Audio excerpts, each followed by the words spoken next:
water resistance is a very fun topic. You know, people don't think about it really until that happens, and that's a big problem. Watches were never water resistant. You know, no one actually thought about taking a mechanical wristwatch into the water. People had pocket watches, they wore them in their pocket, and that was it. They just dealt with life with a watch in their pocket. As soon as watches went on the wrist, that created a problem that required a solution. You know, energy can neither be created nor destroyed. It turns from PSI into water pressure, which then enters and bypasses seals and gets into your watch. Why do we even need a watch underwater? But then we take a watch underwater, got that pressure on the case. If there's a leak somewhere, that pressure squirts water into the watch, and that energy is turned into rust. And that's the last thing that anyone wants, is to realize that when they get out of the water and they go to look at what time it is, all of a sudden there's mist in there, there's a fog. There is no such thing as waterproof.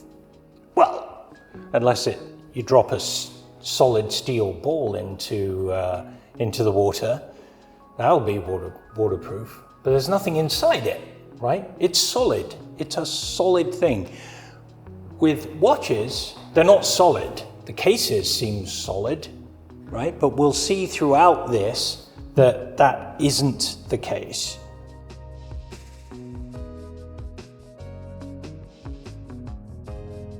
Before we get too deep into this, is to figure out what some of the definitions are. So water resistant refers to the ability of an object such as a watch to withstand the penetration of water to varying degrees. The varying degrees part we'll see in a minute. But like anything else with regard to watchmaking and industry in general, there has to be standards, right? So that all these different watch companies can all be on the same page to produce a watch that the consumer is then going to receive and understand that it is going to perform in a particular way. So we'll talk about standards also a little bit later on. This next slide, it really does talk to why we needed water resistance in the first place. So, you know, I said earlier on about pocket watches being in the pocket, and people didn't really think much about it. Well, in 1891, somebody did actually think about it. Obviously, there had been issues at that time, and they wanted to overcome it as a pocket watch. So the first patent actually recorded was in 1891 by Francois Bourgel, who patented a water-resistant wristwatch case. There had been some attempts to do pocket watches. In the First World War, there were so-called resistant pocket watches, or at that point they were being called waterproof. And we can see throughout the years that 1915, Tavares, 1926, Rolex, 1932, Omega, 1932, Mido, with the multi-fort. I'm wearing a Mido today, which is kind of cool. Panerai, Blancpain, Zodiac, Rolex again, Omega, Mido, and Zinn. All some really big names here, but they all seem to be popping back up because they all cared about it. There's been a lot of press just recently on Blancpain and their new releases and the Swatch releases. So people are starting to look at Blancpain again as to the 50 fathoms. And, you know, it all goes down to, why do they do this? Why in 1926 did Rolex release an oyster case? And how did they do it? Well, their marketing was pretty genius, actually. They found a woman that wanted to swim across the channel from Dover to Calais, which was an incredible feat because the currents going through there, the water temperature and everything else. But Rolex has always been an explorer and a leader when it came down to new devices, right? And so the Oyster case was the start of that. And after a couple of attempts, she managed to do that. Rolex were very happy because the watch carried on working. The interesting thing is making a water-resistant case, and we'll see this again a little bit later, in a static sense, where it's being tested with just pressure, is very interesting because there's no other forces on that watch. There's no dynamic pressure on the watch. So for a swimmer whose arm is actually going to be putting pressure in the water, adding to the pressure on the case, it makes a difference. And so Rolex wanted to really make sure that their product was going to be outstanding and can actually withstand that. So when it comes down to the water resistance itself, there are a number of ratings, and I'm sure as consumers of watches, you've looked at those ratings quite closely.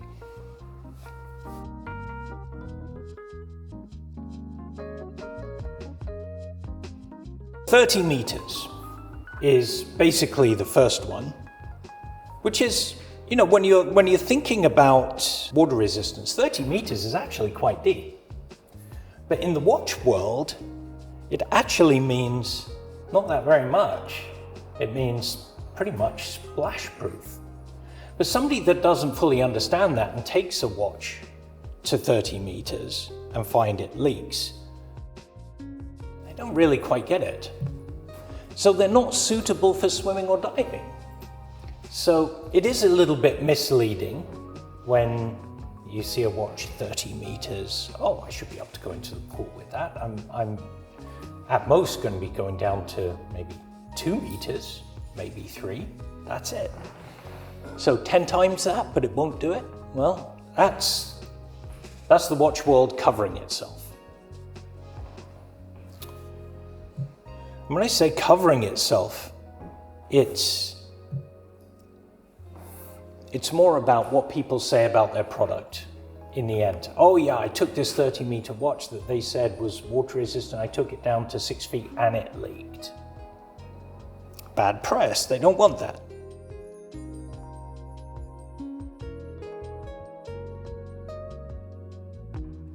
But the next one that you'll see everywhere, the 5 bar or 50 meters,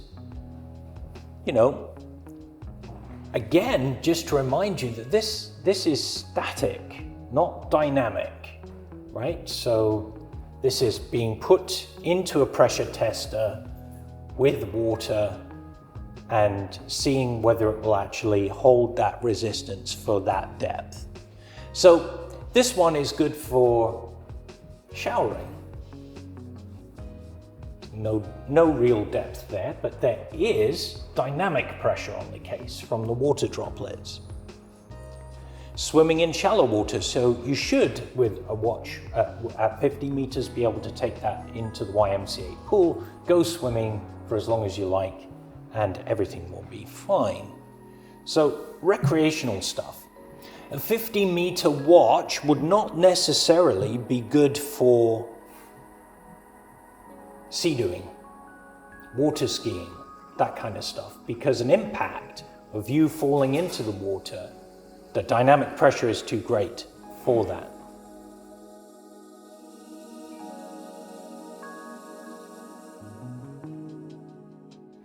A 100 meters, this is where we start getting into the realm of what these cases were really made for, and that is scuba diving, snorkeling, that kind of stuff.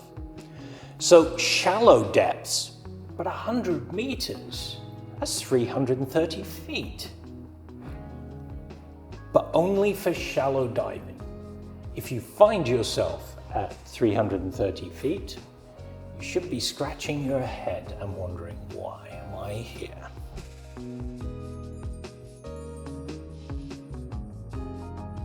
So the next one, 200 meters. This is where you can actually say, yes, that watch, when it was made and when it was first tested, is good to go diving with. You can take that watch to, 100 feet. If you're in warm water and it's very clear, you always tend to go a little bit deeper.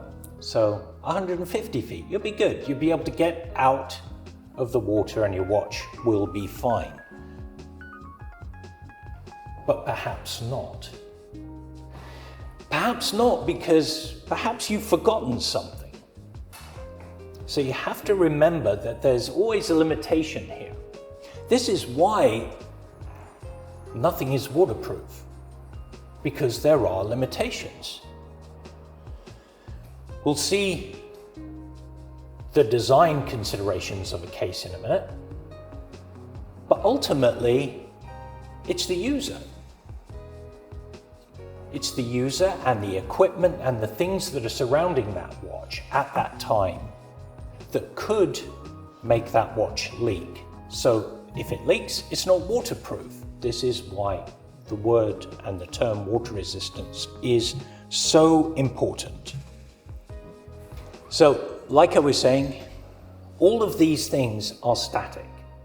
Taken to inside the factory, inside a machine that is putting terrible amounts of pressure on a watch, where the water is static around it. The only thing that's changing is the pressure of the water on the case.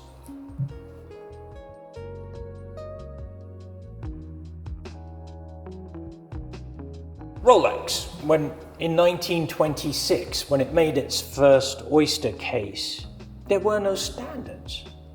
The standards were down to the individual company. Just like when we were talking about chronometry and how a watch would be able to hold particular timekeeping standards. Standards had to be created in the first place, and then the watches had to fit into the standard. The same thing is for case design, and then the build design of that watch. The build tolerances are really, really, really important. So when it comes down to standards, there isn't like a generic Swiss standard for this stuff. It's actually an international standard that covers this, because it isn't just the Swiss that are making great water-resistant watches, right? Many other countries with watch production are doing that. So it has to be a standard that's going to be seen as being global. And this is where 6425 kind of comes in, so that anyone that wants to build a watch can actually see what the criteria are to be able to meet that standard, so that when it goes for testing or when the ISO group goes around to inspect, that they can actually see that this is actually the truth and that it's not just marketing fluff. And I think that's ultimately the key thing. So 6425 is not just water resistance, but it's everything that surrounds that watch. It's the readability, the resistance to magnetic field shock resistance, resistance to saltwater corrosion. Don't think about saltwater corrosion that much, but it's a big deal when it comes down to watches. The one company that recently has said a lot about saltwater resistance is Bremont.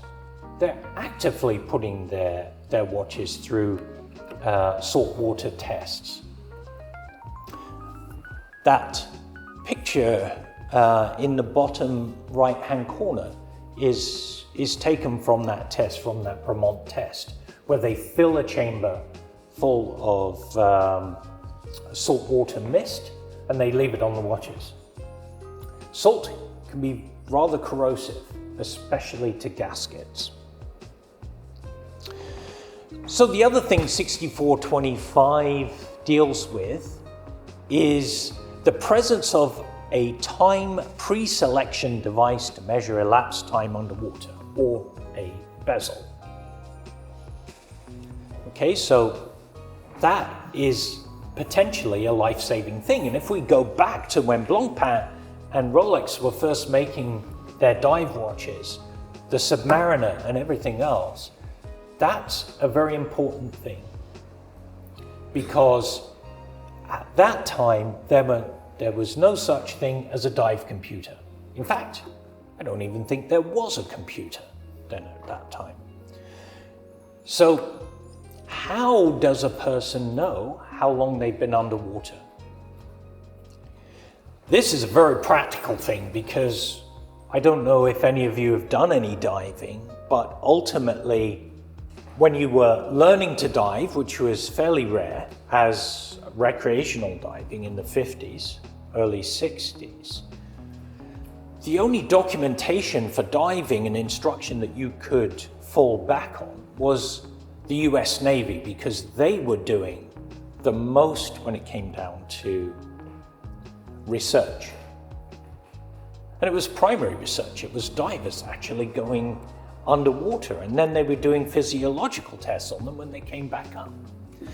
This is how the US Navy dive charts actually came to be.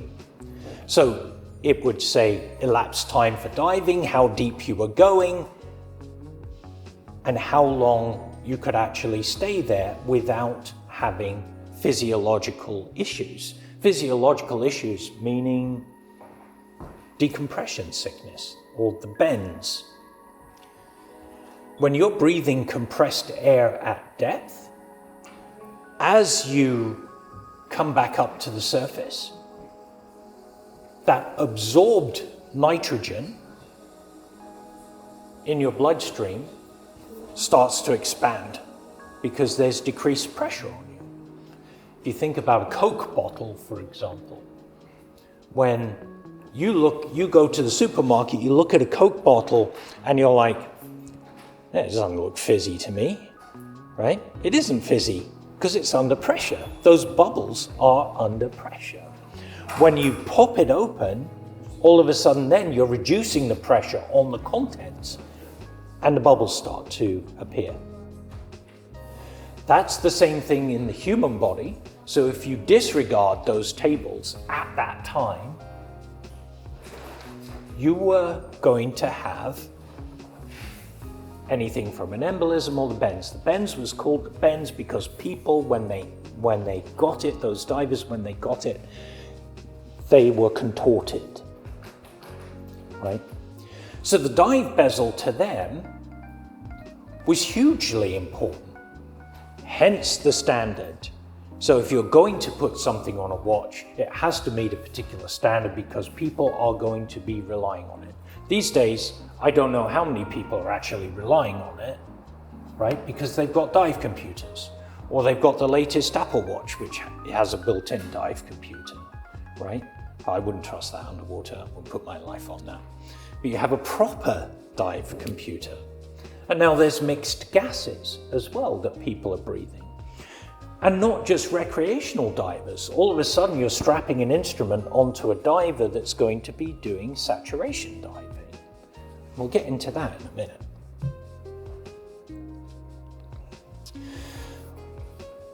ISO 22810. This international standard establishes the requirements and specifies the test methods used to verify water resistance of watches. It indicates the marking with which the manufacturer is authorized to apply onto the watch. So we've all seen these little fish on the back of the watches. We've seen all kinds of markings, but the standardized markings are based on this ISO standard. The test methods, again, is very important for the methodology, because then when somebody has built a watch to a particular standard, they're then switching to this new standard to actually say, okay, now I'm going to go through the tests and we're going to do this. And does it pass those tests? And that's all you need.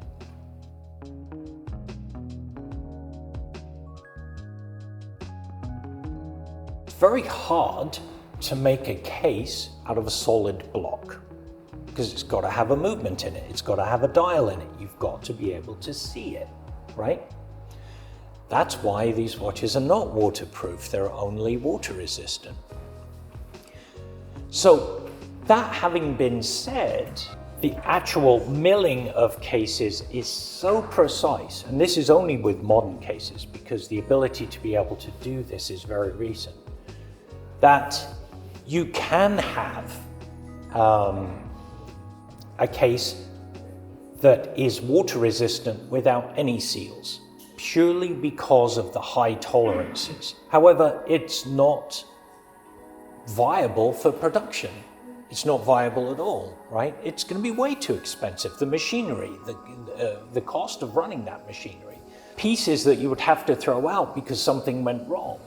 The yield from that is going to be absolutely horrible. But what we do is we have seals, and the seals prevent water from getting in there. But it's all down to the case construction.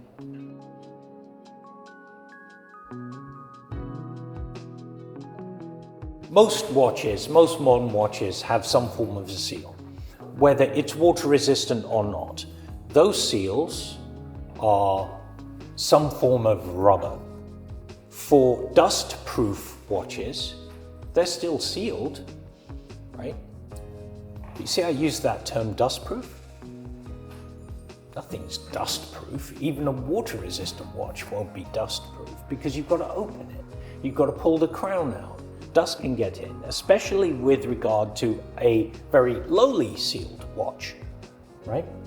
That doesn't have all kinds of gaskets in the crown, in the case back, in the crystal, and in other aspects of the case itself.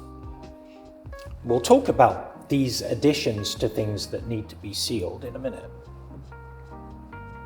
The one thing that I've noticed over the years, especially with regard to gaskets, and this leads into material selection. The gasket material is very important. I've noticed more than any other watch that I've looked at that Rado seals, I don't know where they get them from, Rado seals turn to liquid. They turn to this liquid goo. And it's awful because it gets all over your bench, your tools and everything else. You can't just lay a new gasket in there. An ultrasonic is not actually going to clean that stuff out. You need something strong like acetone to be able to start to wash that out. But how does that actually happen? I don't know. Perhaps it's the mere fact that it's the material that's been selected for those seals on those Rado watches. Perhaps it's people wearing rather corrosive perfumes and stuff like that. Could be that. I don't know. Every time I see a Rado, I worry. It's horrible. I've seen more sunken Rados than anything else because of their seals. It's horrible. But when it comes down to material selection, when thinking about the case itself, you're wanting a case that is going to be able to withstand the things that you're going to throw at it. If you're a scuba diver, a snorkeler, a free diver just holding your breath, right? You want to make sure that, hey, is the material that the case is being made out of, is it light enough for that person? Is it going to affect the performance of that person? This is where carbon materials are really, really important. right? Because a free diver, they want to preserve as much energy as they possibly can, right? So a big heavy watch for them is not going to be a good thing.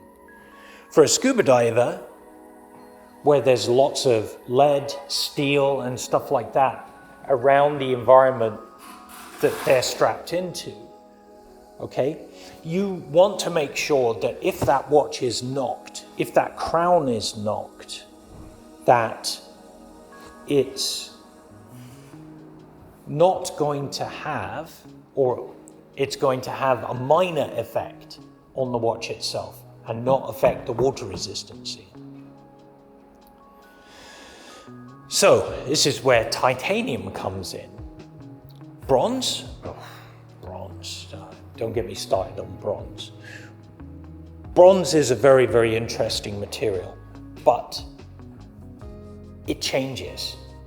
Everybody loves the color that it changes, but if you actually look at it, it's oxidization.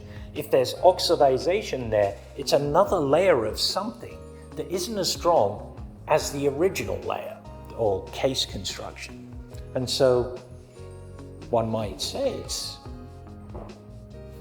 potentially more risky when it comes down to water ingress, if that case is not looked after and cleaned properly, especially around the sealing surfaces.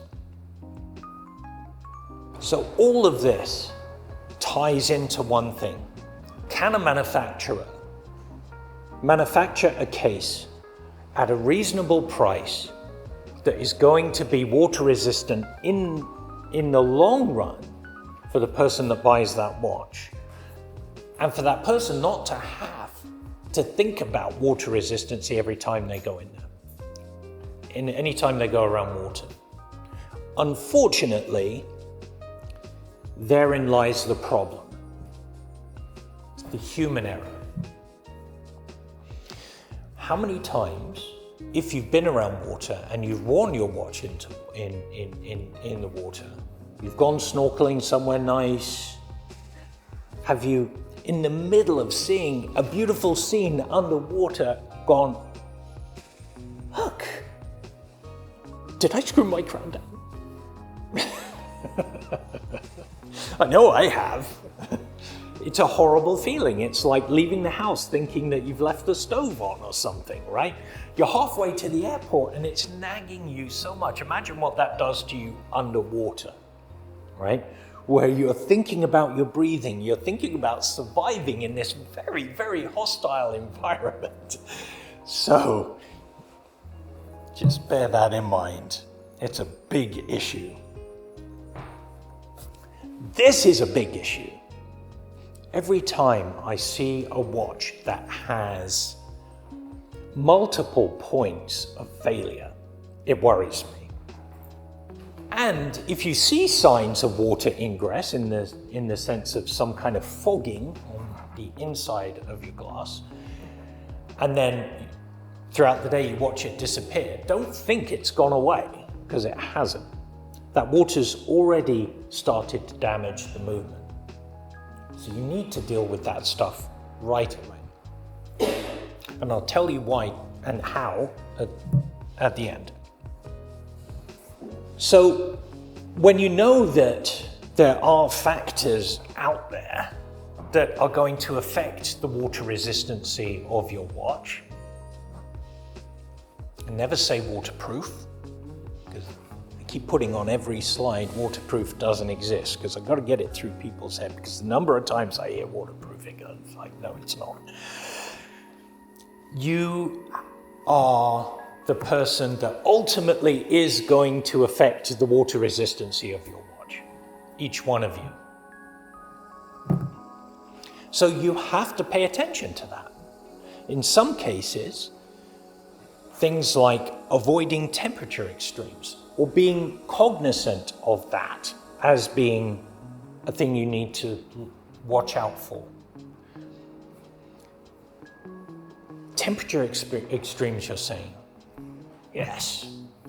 People like to ice dive. It's a cool experience. Being underwater in an overhead environment where you can't just pop to the surface, but you see your air bubbles getting trapped underneath. It's amazing, but it's freezing cold. Think about that for a second. If you go back to the talk about chronometry, and we talk about those standards for timekeeping and how they're fairly rigid with regard to temperature, right? That's because temperature does affect timekeeping. But not only that, temperature affects your case of your watch and how your case seals. Metals expand and contract with temperature change, right? Maybe very minutely, but that could be just enough to sink your watch, right? So ice divers, when they go ice diving, I'm sure many of them have gone and had their watches checked to make sure that they are absolutely tight. But that still does not stop a person from forgetting after they've gone through a time change to actually set the time and left the crown out.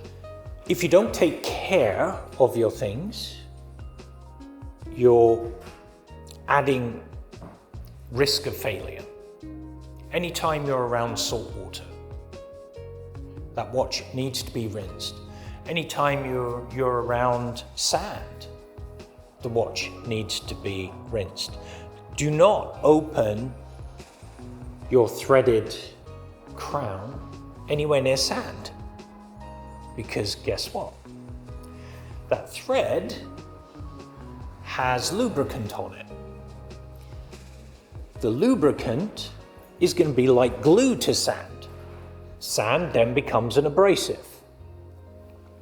Then, when you go to screw down your crown, you're going to realize, or open it and then screw it down. Now all of a sudden there's glass basically in those threads and it's going to wear it down. If you do that could compromise the water resistancy of your watch, which is not what you want to happen. So just like scuba divers do, treat your watch like a piece of scuba diving equipment. If you've gone into the ocean and you've got salt water, rinse it, right? Rinse it, rinse it, rinse it. The straps, everything, bracelets, just get rid of the salt water. If you're a scuba diving instructor, you spend a lot of time in a pool and there's chlorine there. That will affect your gaskets too.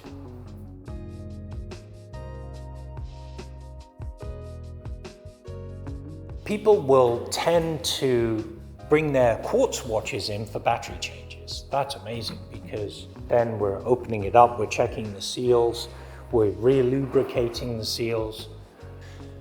That's great, but when it comes down to mechanical watches, it's a different story.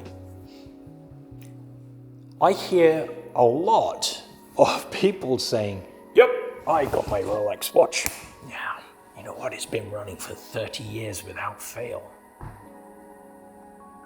Have you never had it serviced in that time? Oh no, it's a Rolex, it doesn't need to be serviced. Oh, okay. There's your wake-up call right there. Watches need to be serviced, as you know, because you guys are enthusiasts. You understand this. Some people don't. Some people don't understand the fact that gaskets degrade over time. If you think about the Roldorf gaskets, and I'll show you a picture in a minute of a Roldorf gasket that's gone liquid. It's not hard to find because I think everyone does. You've got to get that watch checked. If you're going to go anywhere near water, if you're going to be doing scuba diving, if you're doing it regularly, you have a really good idea. As long as you remember to screw down that crown or make sure it's firmly pressed in, you're good. But you need to check your gaskets, and it takes minutes to bring a watch in to have it done there so that, hey, when you go in the water, you've got it. Do it at least once a year. Right? At least once a year. Avoid pressing buttons or operating the crown underwater. Hey, there are diving watches that have chronographs on them. Makes me wonder why. Why do you need a chronograph underwater? Really, you need a watch with a bezel. That's all you need. Keep it simple. If your crown on your watch, on your chronograph, doesn't have a locking mechanism, and you bump it underwater on that lovely dive knife that you've got, it makes you look so cool. Yeah, and then all of a sudden your Rolex sunk. And you're just like, yeah. No, you've got to make sure all these things are locked. And if you just want it for timing, just a simple watch with a simple bezel. I brought a watch in. These guys. These are great for scuba diving. When they first came out, they were brilliant. You can turn the bezel on them. Simple, quartz. If it dies underwater, you don't have to worry about it. Is it luminous? It's brilliant. Have the watch pressure tested. As I've said over and over and over again, it will save your watch. I had a Zodiac metal version of a watch like that. I used to teach scuba with it. It went with me everywhere, in the pool and everything else. It was amazing. Never leaked at all. Big testament to, from my point of view, to Zodiac. I also had a vintage Omega Proflot, and I used to dive with that once in a while, but I just got tired of drying it out after every dive because it would just leak. It's a horrible case design. Why everybody likes it so much, I don't know. Maybe it's better now, the newer versions, but certainly the older versions. Oh my God, my dial looked like a moonscape with blistering and everything else on that watch. It was crazy. Oh, check your crown. Yes, make sure you check your crown before going in the water. Now, that picture there, when this goes up, you'll see it a little bit closer, but this is a very good example of liquid gaskets. If you look over here,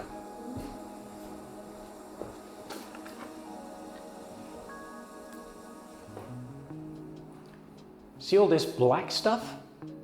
It's like a little bit, tons of it there, a little bit of it there. It's like virtually nothing there, and you look in the back of the watch and it's all over the place. That's a liquid gasket. That is going to be doing absolutely nothing when it comes down to water resistancy for that watch. It's terrible. And to get it out is horrible. Now, that watch also doesn't have a screw down crown. It's just got a dustproof crown, right? A tube with a small gasket in it, stuffed in. Well, if the rest of the gaskets are doing this, then you know that one's doing that too, because whatever's affected those gaskets has affected that one. It's useless.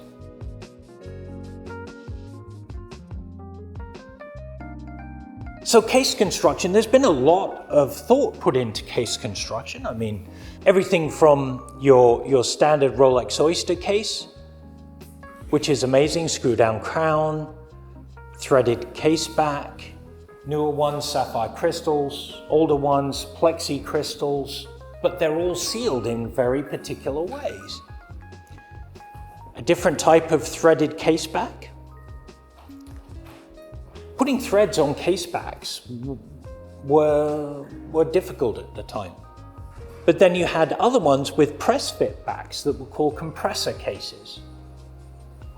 Compressor cases were really neat because the deeper you went, the more pressure on the case, surrounding the case, the more it sealed. And it was amazing. The super compressors are amazing. Over here, this is a Rolex triplock crown. You can see, look, that's a gasket, that's a gasket, that's a gasket, that's a gasket.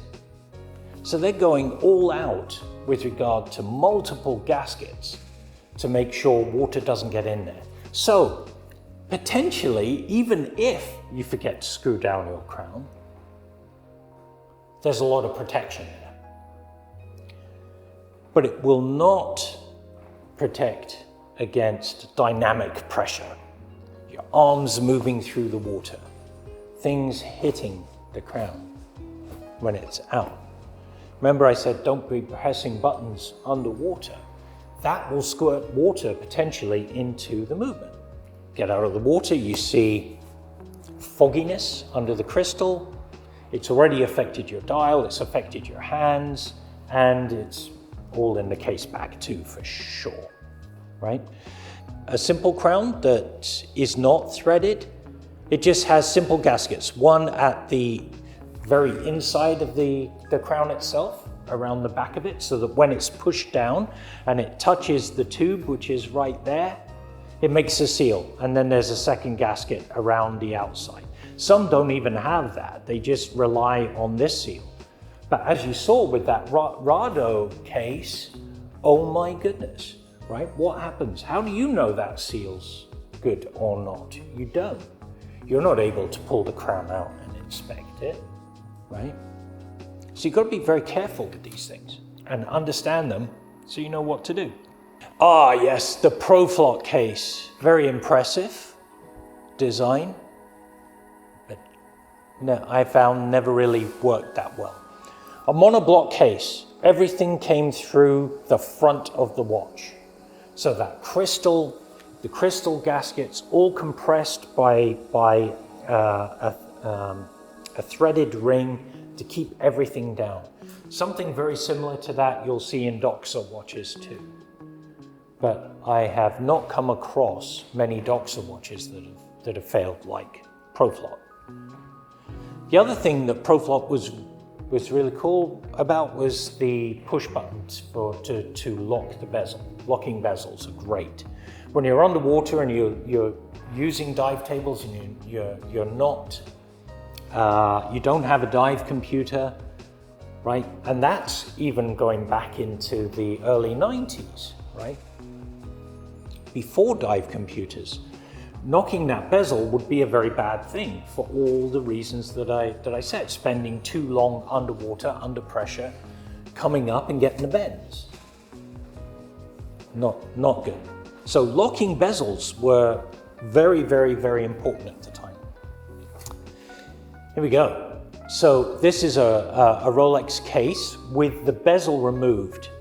So here you can see the threaded tube. You can just about see a black gasket there. You can see a black gasket here on the outside, and then the crown has gaskets. But I put this one up here because this white part here is actually a gasket. It's a nylon gasket. And this is how Rolex seals the crystal on the watches. What you can't see is that this case center actually has a milling. It goes up to about here. You can just about see an outline of it. It's all part of the case. That gasket fits over that with the crystal on the inside of it. So the crystal then rests on the metal right there. As it's pressed down into this is then creating a seal, and then there is a secondary under bezel that is the main part of the cork, right? Press that down. Your rotating bezel then goes on top of that. So you see that there's multiple layers here to make sure that everything, it's not just relying on, this flimsy piece of nylon. It's actually relying on a steel ring that's actually compressing that nylon. Now, what about watches that were made in the 40s, 50s, 60s that had plastic crystals? How did that work? Well, it was very simple. It used a tool like this to insert the crystal. The crystal was made oversized for the space that it was fitting into. It required a clamping system or compressing system to actually compress the crystal to get it inside the case so that when you let go of the clamp, that's all it was. And that's why those watches were only very minimally water resistant. Because imagine hitting that hard. I mean, first of all, plexi is very soft anyway, or crack, right? But that's the tool that was made to put you see many of the Omegas over there are like that. Then they had an armored ring, a little ring that goes on the inside of that crystal for when it's compressed that helps push it out, to keep it out, right?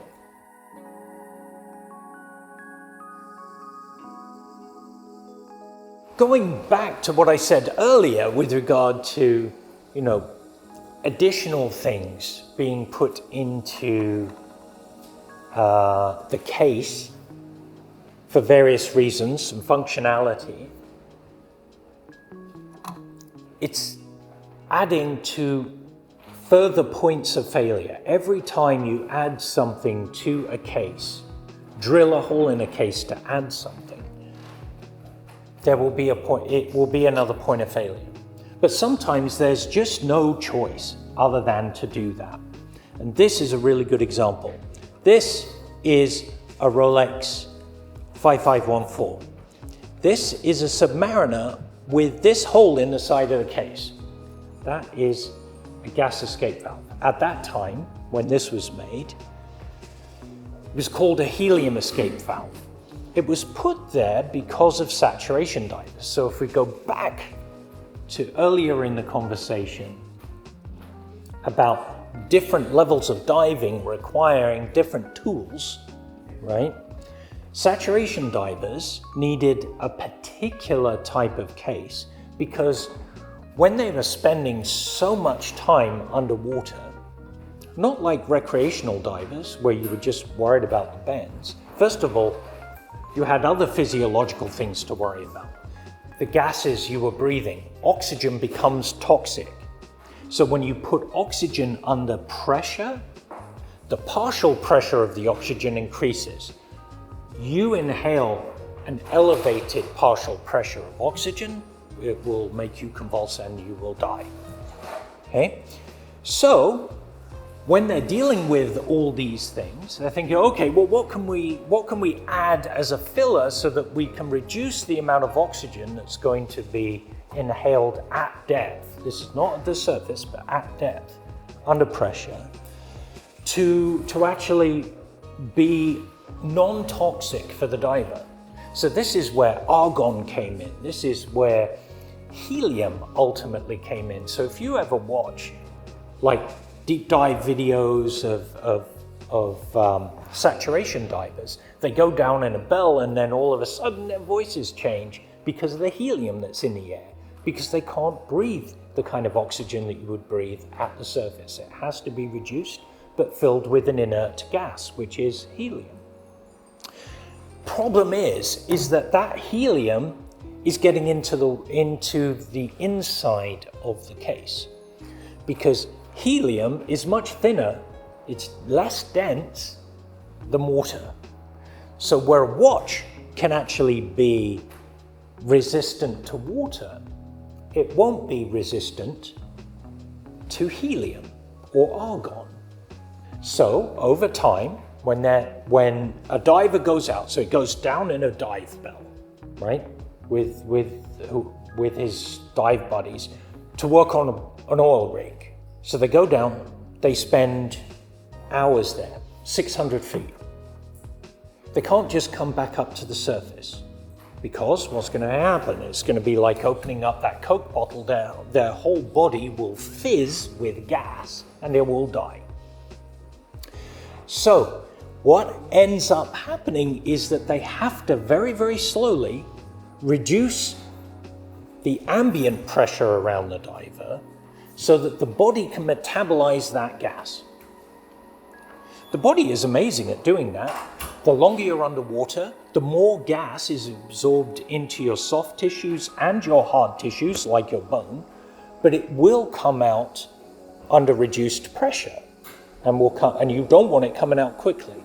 So they have hyperbaric chambers for this. So when a diver goes down and they're breathing mixed gas, they're then coming back up to the surface, being put directly into a chamber, and then that partial pressure slowly being brought down over a day or 2 or 3, right?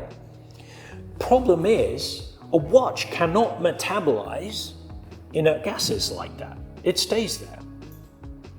As they're reducing the pressure, on the outside, the pressure is building on the inside because the gas got in there under pressure. So what's happening to inside the watch? What's the first thing that will come off? Yes, the crystal will blow the bezel off for sure. But you see, thinking back to that previous image of the crystal just being held in place by a steel ring and a gasket, it's just going to blow it right off. In fact, I've seen that happen with this machine, right? Where it will, if there's a rapid decompression on this, pop. And you hear it inside the chamber. It's not a nice sound. And so that is why Comex with Rolex decided that they were going to design a system as a pressure relief valve for any built-up gases that had got past the seals. Boom, there it is, the helium escape valve, or the gas relief valve. Now you see, many watches actually have that. Now, I mean, seeing it in non-commercial situations and people buying that, I find it's quite funny. It's very cool, but it's never going to be used. And if it's never used, that means it's never really going to be serviced. And if it's never really serviced, it goes back to the guy that said, hey, my watch has been running for 30 years and it's never stopped. What, it needs service? It's a Rolex. It's supposed to go forever. Yeah, no. That's why I would never take my 5514 anywhere near water, because I don't trust that thing. I don't.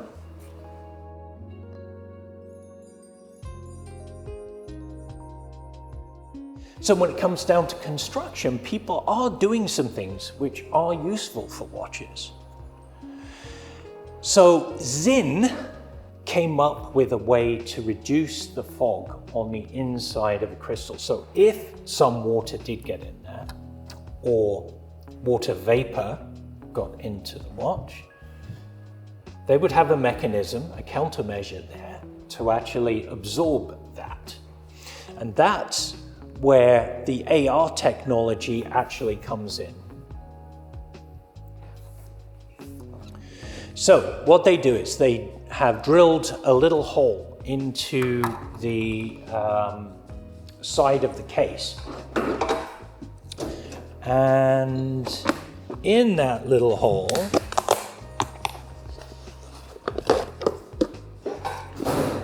they have placed a capsule. Oh, actually, I can use this one. And here they are. You can pass those around.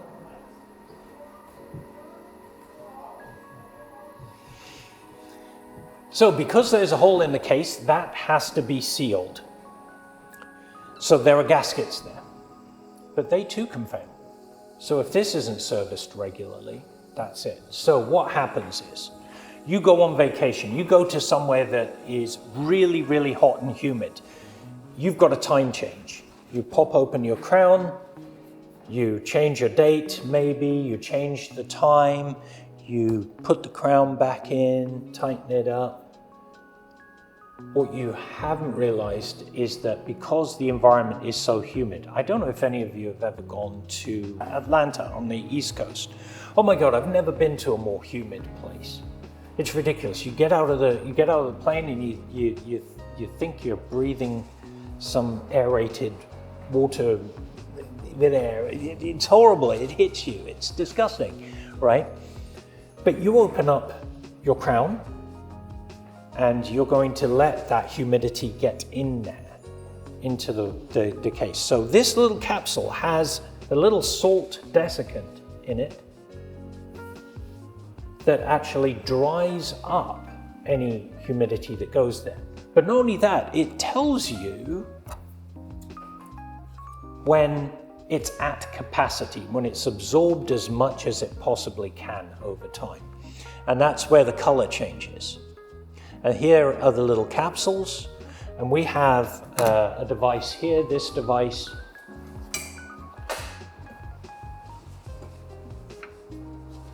This is the device that actually flushes the gas, flushes the watch with an inert gas. It's carbon dioxide now, not argon. They used to call it AR technology because they used argon. And then while it's in there, we screw in one of those capsules, and that's the service of it. And that is purely a SIN device that's got nothing to do with any other manufacturer. Now, I want to go back to case construction now and ultra deep diving watches. So the Trieste is submarine, basically.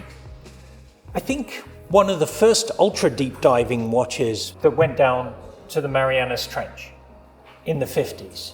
Rolex strapped a watch onto the outside, massive crystal on it. Terrible. You know, you can't wear a watch like that. People want a deep diving watch, they want to be able to wear it. No one back in the day would ever wear a Rolex. It was way too big. That, like a Submariner, was way too big. That was just for divers, right? It was a dive watch and it was in your dive bag, and you didn't wear that with a suit. Like, are you kidding? That was ridiculous. It was way too big. But now you've got super resistant watches to depth. One of them, or the way that they've actually done that, and Zinn has done this really well, is oil filled. So I was saying that, nothing is waterproof unless it's a steel ball. There's nothing to compress inside it, right? Well, Zinn fixed that by actually adding a mineral oil into the case so there's no air in there. And that's what this watch is. The interesting thing about this is, though, that what it does too is it changes things. Because there's no air gap, I don't know if you've ever been underwater in the pool or whatever and had goggles on and you've gone to look at your watch and all you've seen is silver. Like this. Look at it, go to look at it and it's just silver. It's just a reflection, right? That's because there's an air gap there. The moment you have liquid inside the case, it takes that away.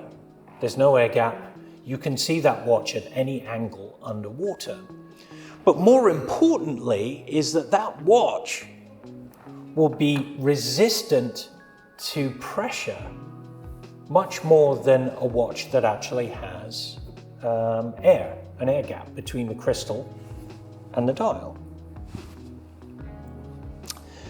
So what it does is it makes the watch or reduces the compressibility of the watch when it's under pressure.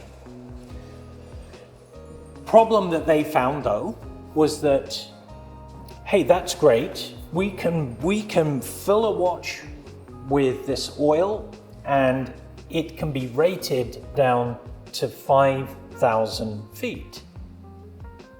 Who's going to be going down to 5,000 feet?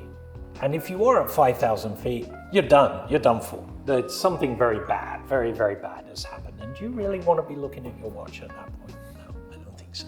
But what it does is it makes it more visible for the diver. So these ultimately are watches for operatives, people that are in special forces and stuff like that, where they've been so used to seeing silver across the watch. Now at any angle they can actually see it. So that's where it really, really comes in handy. But now think about that for one moment. You have filled a watch full of liquid. You cannot do that with a mechanical watch. You can only do that with a quartz watch. So it is quartz. The second thing, You know, we were talking about temperature changes earlier on, and that cases can be affected by that. Well, now you have another factor.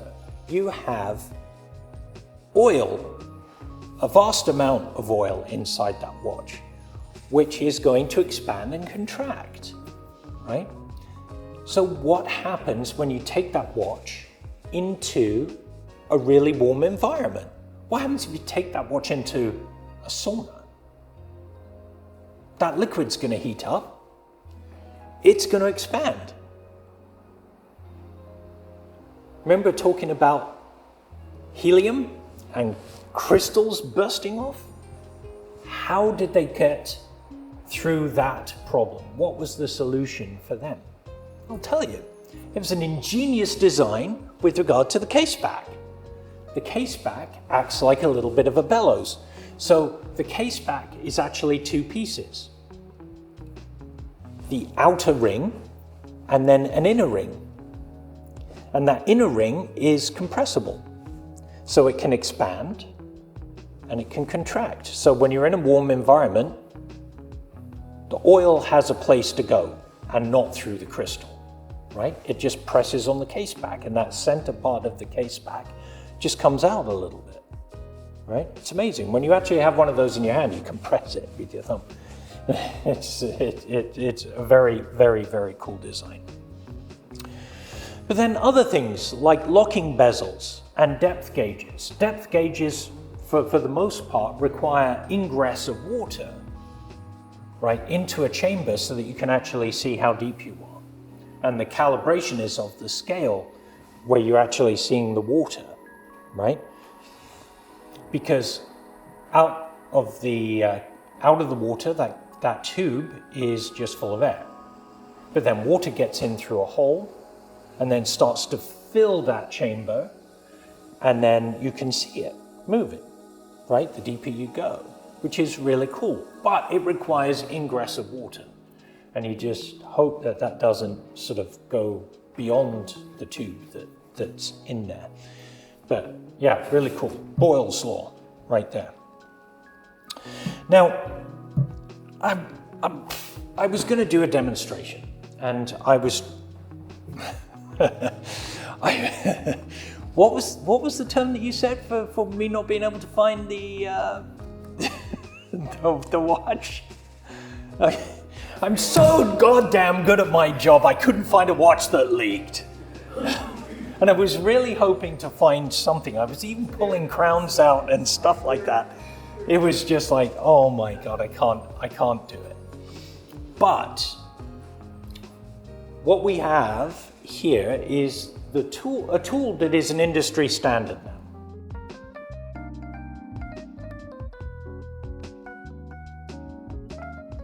Now, this is waterless.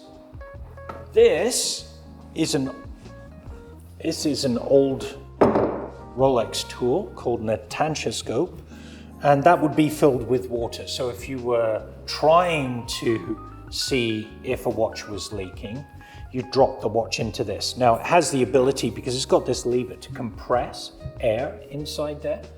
So the watch itself is in a pressurized environment, and so water could get into it. Now, the thing about this is that you wouldn't want to put a watch in there with the dial hands and movement, because if it does leak, it's buggered. So this was the thing all the way through until the late 70s or so, and then these dry chambered machines came into play. So, but they work on a similar principle. This has to be pressurized, right? It doesn't have a compressor or anything. You're doing it manually. That's what this arm is for. You're pumping it up, blah, blah, blah. This is attached to a compressor down there so that when I put my watch into it, the chamber will close.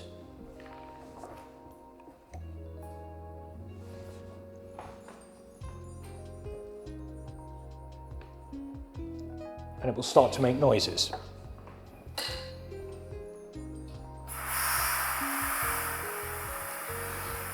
This machine does two tests. And this goes back to your question right at the very beginning. What about going into an environment that's that much warmer, where things have expanded? It isn't just the temperature, it's the ambient pressure. How do you reduce ambient pressure around you? Go to altitude. The higher you go, the pressure is different than at sea level. When you get into a plane, the cabin is pressurized. Well, technically it's depressurized because it will be depressurized to about 6,000 or 8,000 feet. So if you've ever been on a plane and you've felt your ears going fine, like just before takeoff or something like that, that's what's happening. So when you think about a watch being taken out of the standard ambient environment and then taken into a plane, or going up to, let's say, base camp at Everest or whatever, there's liquids up there, right? And it can be exposed, your watch can be exposed to a liquid being poured on it, you putting your hand into a pool or something like that, right? Pool of water. It's still going to be there. The first test that this does actually is a reduced pressure test. So it's like taking the watch to altitude or putting the watch into a much warmer environment. It's doing the same thing, right? Because the case will be expanding with less pressure on the case. Everything on it's going to relax a little bit. So then are the seals going to be doing the job? So it did the first test and it passed that.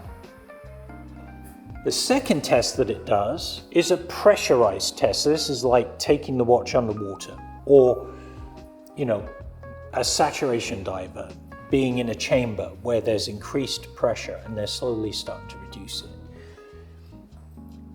The increased pressure is like taking a watch to depth, crushing the case. Is it still going to be water resistant at that point? And so there are varying degrees. This machine will take a watch to 10 bar static, right?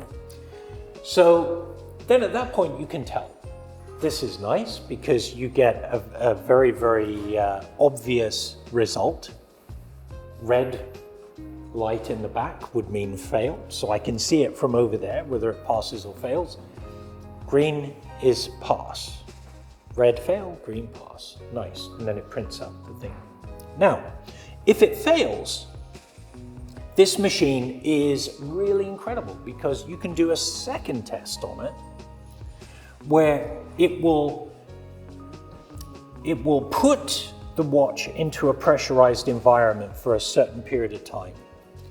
And that will then allow for that pressurized air to be inside the case.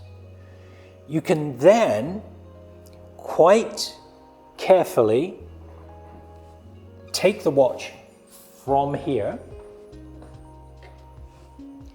and put it into some water, even with the movement in there. Because think about it for a second. The inside of the case is under pressure, at a higher pressure than the ambient. So that air is going to be wanting to get out. So when you put that in water, only air is coming out. No water's going in because the pressure of the air coming out is keeping the water on the outside. So you have a limited amount of time to actually get the watch into water to then look for bubbles, just like you were checking an inner tube on a bicycle tire for a puncture, right? And then when you see it, you know where the problem is, you know which seal it is, and then you can go and investigate. And this machine counts down the amount of time that you have with that watch in the water. So it will warn you, like, take it out of the water, take it out of the water now's a good time. But it will give you enough time to actually see that watch where the issue is with that watch. And that's about it. I think I've said all I pretty much can say about this topic. It's a very fun topic, especially if you're contemplating making a watch. Looking at the considerations for it. What do you want? Do you want a monoblock watch like the Proflot, where you're milling out the case center, which is also the case back, and you're going to build it all through the front, right? What are your sealing considerations for that? What materials are you going to use, right? What gaskets are you going to use, right? To make sure it's all there. What kind of precision milling do you need to make sure that it's all good? See, this is why dive watches are expensive. And then when you add additional complications like, gas escape valves, which is pointless for the average diver, but something useful like Helium, like the AR technology from Zinn, well, that has a big impact on the user, on an everyday user, which is just fantastic. But remember, every additional thing you put into a case, there is a risk that is a point of failure. And ultimately you want to reduce those, right? So that's basically it. Thank you.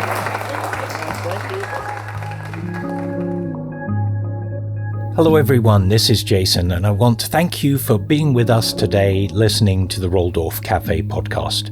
You can hear more of our shows and when they're released on Instagram and our website. We cover many topics about watches, the industry, and the brands we're most passionate about.